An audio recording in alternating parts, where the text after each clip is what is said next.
We had a situation yesterday where we had to constitute the Rules Committee, but because of some of the activities on the floor, two of our members weren't put back on the committee immediately.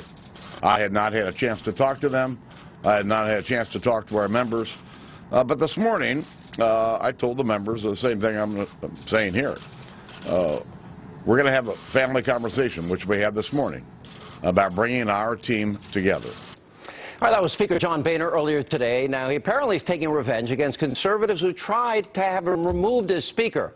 Now, Florida Congressman Dan Webster, he got 12 votes for Speaker in yesterday's vote, and fellow Floridian Richard Nugent, well, who supported him, were both kicked off the influential House Rules Committee. Here with reaction to this and much more is the one and only great one, Mark Levin is with us.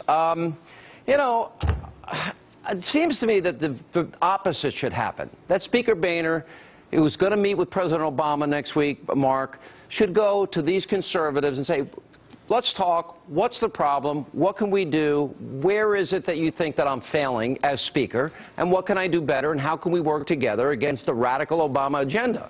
Why not handle it that way? Why do it this way?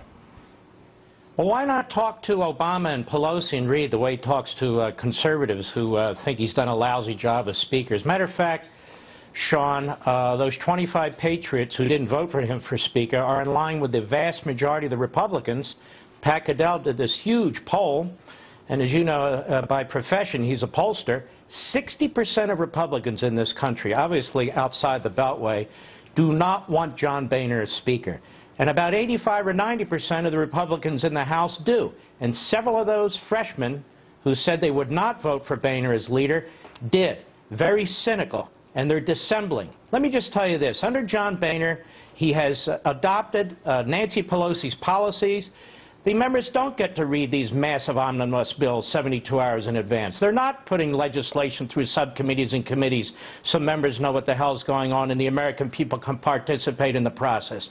The entire summer, while he was leading these re-election efforts and so forth and so on, he was working a back deal with Obama to pass the biggest spending bill in American history and to fund every penny of Obamacare. Do you know what the Boehner legacy is right now, Sean? In the last 4 years, he's been the biggest spending, biggest borrowing, most profligate Speaker in American history, and that includes more than Nancy Pelosi. You know, it seems that this is pretty clear, that the message is that if you listen to your constituents and you vote your conscience, which I thought Republicans would like their fellow Republicans to do, that there's going to be a heavy price to pay.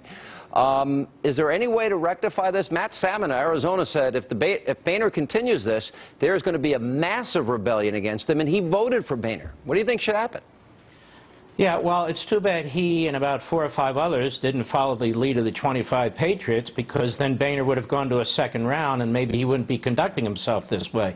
Here's the problem, Sean. We conservatives, we Republicans, we go to the ballot box, we give them massive majorities. We throw out Pelosi in 2010. What do? Nothing. We go back in 2014, we give them an even bigger massive majority. What do? Go after the conservatives. Here's another problem. We control, Republicans and conservatives, more state legislatures than any time in modern history. So they go back when they have these gerrymandering matters that come up. They make these Republican members even more comfortable, and so we get more of the same in Washington. So while we think we're voting to reverse course, to stop Obama, to embrace the Constitution, look at what's going on.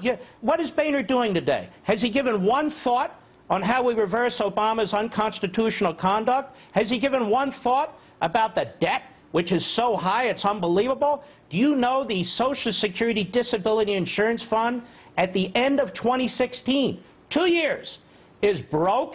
Boehner got a letter from the Social Security Administration telling him that. These aren't serious people. And what's going to happen is if they continue to do this clown car stuff, to empower themselves, to surround themselves with cronies, it is going to backfire one day. The Republican Party won a big election. But you know what's interesting? Substantively, at its core, it's weaker than I've ever seen it going into the 2016 presidential election. You know, as you talk about all these issues, there are tools available, constitutional powers that they have. The power of the purse, for example.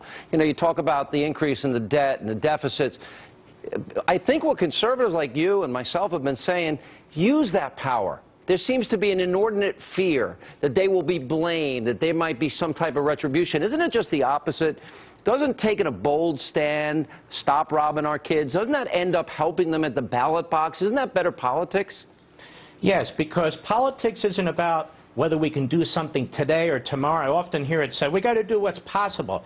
No, you've got to effect events. You've got to make the case to the American people over and over and over again. So when 2016 comes, 2018, 2020, you're in the ascendancy. You're moving the trajectory rather than on defense constantly. These guys don't make the argument. You want to know why, Sean? You want to know the nuts and bolts of this? The Republican Party today is not a conservative party. The Democrat Party, as I've said to you before, despises America's heritage and principles. That's what Obama means by fundamental transformation. The Republican Party won't defend America's principles, and it has become too cozy with the Chamber of Commerce, with the donor class, and with all those people that have their special interests. They go home and campaign one way, then they go to Washington and immediately reverse course.